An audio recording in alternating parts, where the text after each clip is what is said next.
Tarun Tejpal, former editor Tehelka, acquitted of rape case after 8 years. तहलका पत्रिका के पूर्व प्रधान संपादक तरुण तेजपाल को कोर्ट से बड़ी राहत मिली है। सभी यौन उत्पीड़न के आरोपों से कोर्ट ने उन्हें बरी कर दिया है। अदालत ने 21 मई को अपना फैसला सुनाया। 2013 में तरुण तेजपाल के खिलाफ एक महिला सहकर्मी ने यौन उत्पीड़न के आरोप लगाए थे। महिला के आरोपों के अनुसार गोवा में आयोजित कार्यक्रम के दौरान 5 सितारा होटल की लिफ्ट में तेजपाल ने उनका उत्पीड़न किया था। उसके बाद तेजपाल को गिरफ्तार कर लिया गया। हालांकि उन्हें बाद में जमानत पर रिहा कर दिया गया था। तरुण तेजपाल पर भारतीय दंड संहिता की धारा 342, गलत तरीके से रोकना 342, गलत मंशा से कैद करना 354, गरिमा भंग करने की मंशा से हमला या आपराधिक बल का प्रयोग करना, यौन उत्पीड़न 376, महिला पर अधिकार की स्थिति रखने वाले व्यक्ति द्वारा बलात्कार और 376 के तहत मुकदमा चला। सुनवाई के बाद कोर्ट के बाहर आने पर तेजपाल ने पत्रकारों से बात की। इस दौरान उन्होंने कहा, यह मेरे परिवार के लिए एक लंबा दुखद सपने जैसा रहा। अब जाकर मुझे राहत मिली है कि केस आखिरकार खत्म हो गया। मैं न्याय मिलने के लिए बहुत आभारी हूं, क्योंकि यह हमेशा इस देश में नहीं दिया जाता है। तेजपाल के बरी होते ही गोवा सरकार का बड़ा फैसला। मुख्यमंत्री प्रमोद सावंत ने कहा कि गोवा सरकार एक महिला के साथ किए गए किसी भी गलत काम को बर्दाश्त नहीं करेगी और उनकी सरकार बॉम्बे हाई कोर्ट में फैसले के खिलाफ अपील करेगी। तहलका के जो संपादक थे उसके बारे में तो मैंने आपको जानकारी दे ही दी है। अब हम जनरल में बातें करते हैं कि सेक्सुअल हैरेसमेंट के केसेस में अक्सर क्या होता है। बहुत बार देखा गया है कि ऑर्गेनाइजेशंस आजकल इतने ज्यादा सेक्सुअल हैरेसमेंट के केसेस जो विमेन हैं वो फाइल कर रही हैं कि ऑर्गेनाइजेशंस को बहुत डर लग रहा है, कंपनीज को बहुत डर लगता है फीमेल एम्प्लॉय को एम्प्लॉय करते वक्त, या आप कह सकते हैं कि एक खौफ का माहौल है, डर का माहौल है। कहीं भी महिला कर्मी आपके साथ मिल रही है या आपके साथ बातचीत कर रही है किसी भी ऑफिस में, तो एक डर का माहौल है। वर्क प्लेस के लिए, sexual harassment at work place के लिए लॉ बनाया गया था, लेकिन इसका दुरुपयोग वृहद स्तर पे हो रहा है। और यहां मैं कहना चाहूंगी, इसका जो सबसे ज्यादा इल इफेक्ट है वो भी महिलाओं के ऊपर ही आ रहा है, क्योंकि जो वुमेन एम्पावरमेंट की बातें हम करते थे, जिसमें हमने कहा कि वुमेन को एम्पावर करो, उन्हें अच्छी से अच्छी जॉब मिले और वो वहाँ पर ऊंचे ओहदों पे बैठ सके और अपना जीवन, अपना भविष्य, अपनी फैमिली का भविष्य और उज्जवल कर सके। तो आज वहीं पे ये दिक्कत का सामना करना पड़ रहा है कि झूठे केसेस की वजह से लोग महिलाओं को जॉब्स नहीं देना चाहते। यहाँ तक कि आपने कुछ साल पहले गोगोई का जब मैटर आया था हमारे, तब आपने सुना होगा कि उन्होंने कहा था कि replace all female staffers with male staff. इसका क्या मतलब है? आप खुद समझदार हैं, आप समझ सकते हैं। यहां मैं एक और बात कहना चाहूंगी, बहुत ही वेगली है डिजाइन्ड है ये पूरा जो लॉ है, इतना वेग है पूरा रेप लॉ ही कि कोई डेफिनेशन, कोई सीमा कुछ है ही नहीं। अब आप सोचिए 8 साल या 14 साल, कोई 10 साल, कोई 5 साल, कोई 6 साल व्यतीत कर देता है कोर्ट कचहरी के काटने के चक्कर में, और उसके बाद पता चला कि उन्हें एक्विटल मिल गया, लेकिन तब तक तो उनकी जिंदगी तबाह हो चुकी होती है। He has lost everything. Even if we talk about Tarun Tejpal's case, 8 साल पूरी फैमिली परेशान, सारी आपकी जो सुख चैन है वो चला गया, आपकी डिग्निटी चली गई, आपका रेपुटेशन मार्केट में जीरो हो गया, बिग जीरो। आप कोई काम नहीं कर सकते। मेंटल पीस, मेंटल ट्रॉमा इतना ज्यादा होता है कि मेंटल पीस सारी चली जाती है, आपकी हेल्थ डिटोरिएट करती है। I am talking about each and every case where a man goes through a sexual harassment, a false sexual harassment case. He loses his dignity, he loses his family, he loses his time, he loses his money, he loses everything. और करोड़ों रुपए दे करके भी ये इज्जत वापस नहीं मिलती। तभी मेरा हाथ जोड़कर सभी महिलाओं से ये रिक्वेस्ट है, सभी विमेन से एक अपील करना चाहती हूं कि प्लीज, सेक्सुअल हैरेसमेंट के केसेस होते हैं, फाइल करिए, लेकिन अगर सच हो तो झूठे केसेस रिवेंज के लिए, पर्सनल स्कोर सेट करने के लिए, या और भी बहुत सारे केसेस देखे गए हैं जहां महिलाएं झूठे केस डालते हैं। जैसे कि प्रमोशन चाहिए, बॉस प्रमोशन नहीं दे रहा और मैडम को प्रमोशन चाहिए, तो मैडम एक धमकी दे के आएंगी बॉस को कि या तो मुझे प्रमोशन दे दो भाई, और नहीं तो सेक्सुअल हैरेसमेंट का केस जल्द आ रहा है तुम्हारे ऊपर। बॉस डर गया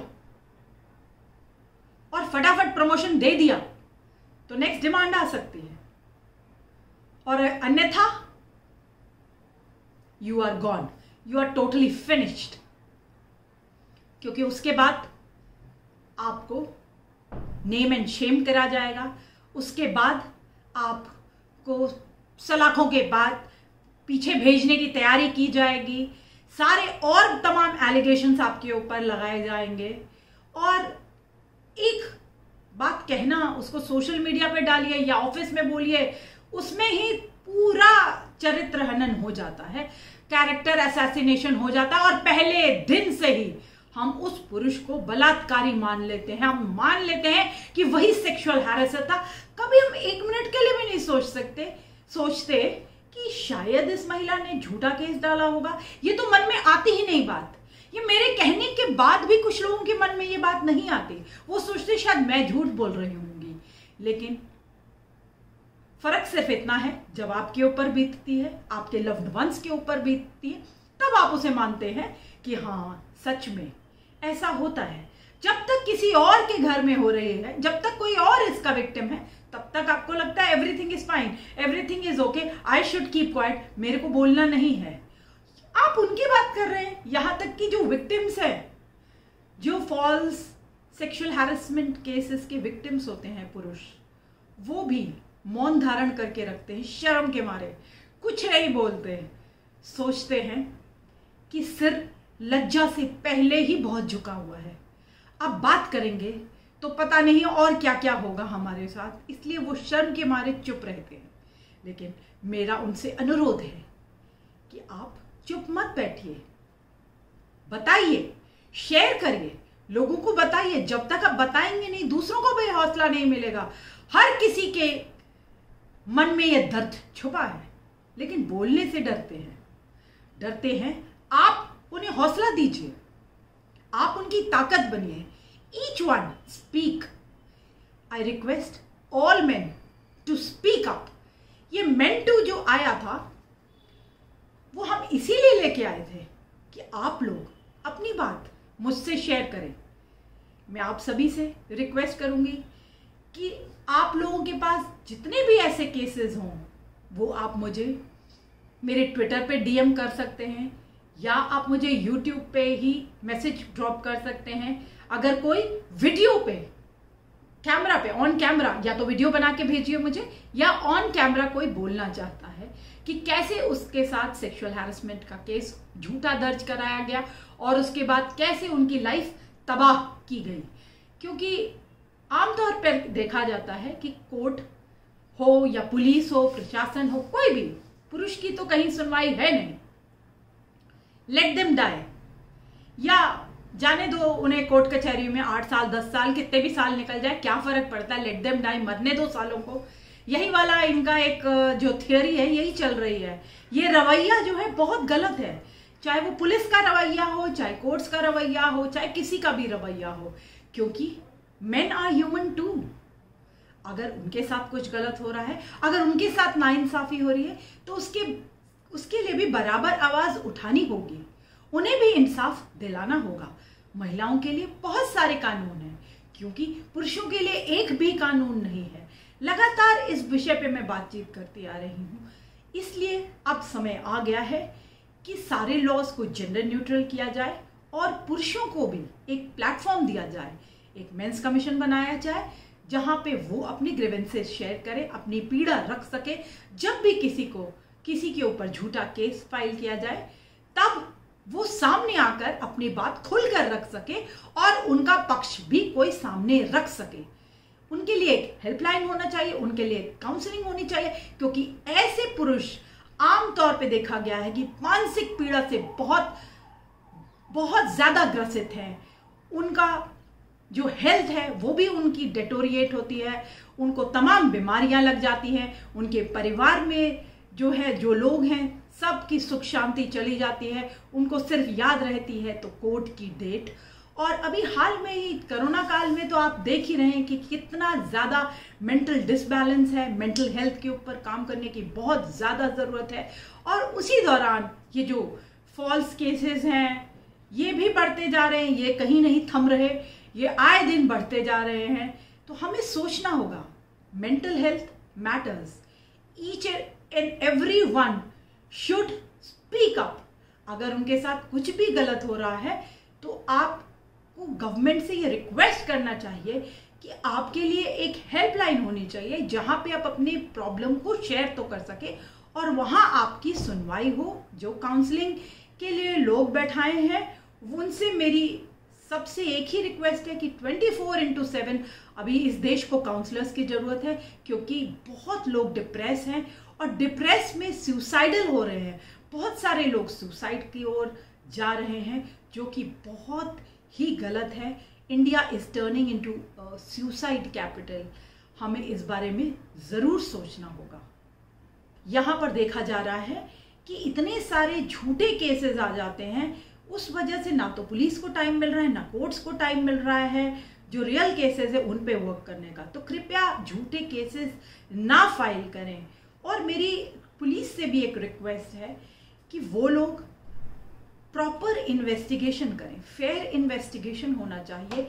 और जब तक फेयर इन्वेस्टिगेशन नहीं होता तब तक किसी पुरुष को भी गिल्टी कहना गलत है, उनका नाम उछालना मीडिया में गलत है। मीडिया ट्रायल बहुत गलत है, क्योंकि अक्सर देखा जाता है कि बड़े बड़े केसेस में और भी दूसरे केसेस में भी पुरुषों का नाम बहुत बदनाम किया जाता है। सारे पुरुषों को बलात्कारी कह देती है मीडिया, जो कि बहुत गलत है। ये अन्याय है पूरे पुरुष समाज के ऊपर, क्योंकि मीडिया ट्रायल नहीं कोर्ट ट्रायल होना चाहिए। और कोर्ट में अगर दोषी पाया जाए वो पुरुष, तब आप उसका जितना मर्जी नाम दिखाइए, उसकी शक्ल दिखाइए, उसके बारे में बात करिए, तब ये उचित होगा। मैं नहीं चाहती कि जब तक प्रूव नहीं हुआ है कोर्ट से तब तक मीडिया को किसी पुरुष का नाम उछालने की इजाज़त होनी चाहिए, क्योंकि आप इतना डिफेम कर देते हैं, इतना ज़्यादा कैरेक्टर असैसिनेशन कर देते हैं,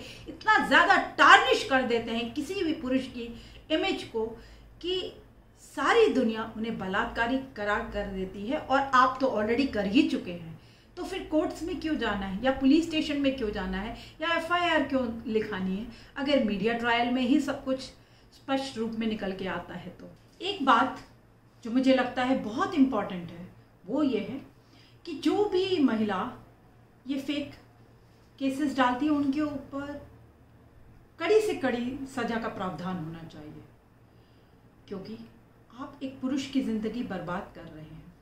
उसके कितने ही साल कोर्ट कचहरी के धक्के खाने में निकल जाते हैं, उसका कितना पैसा, उसका कितना वैल्यूएबल टाइम बर्बाद हो जाता है कोर्ट कचहरी के चक्कर में।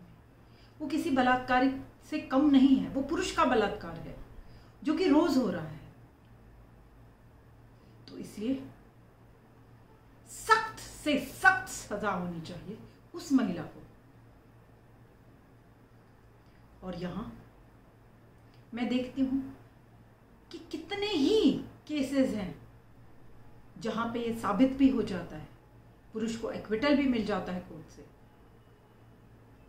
एक्विटल उन ग्राउंड्स पे मिलता है जहां पे स्पष्ट पता चल रहा है कि झूठ बोला है महिला ने फंसाने के लिए, रिवेंज लिया है या पर्सनल स्कोर सेट किए हैं या पैसों के लिए किया है ये काम, तब भी कोर्ट सजा नहीं देती। समय आ गया है बदलाव का। सख्त से सख्त पनिशमेंट मिलना चाहिए ऐसी महिलाओं को, तभी समाज में सुधार आएगा, तभी ये देश कह सकेगा कि बेटे और बेटियां दोनों सुरक्षित हैं इस देश में। अभी हम सिर्फ बात करते हैं बेटियों की सुरक्षा के बारे में। क्या बेटे इस देश की धरोहर नहीं? क्या बेटे अहमियत नहीं रखते? Men are human too. Men's rights are human rights. ये मुझे बार बार रिपीट करना पड़ता है, याद दिलाना पड़ता है। तो आप सबसे रिक्वेस्ट है कि ज़्यादा से ज़्यादा इस वीडियो को शेयर करिए और बेल आइकन दबाना ना भूलिए। Please subscribe my channel.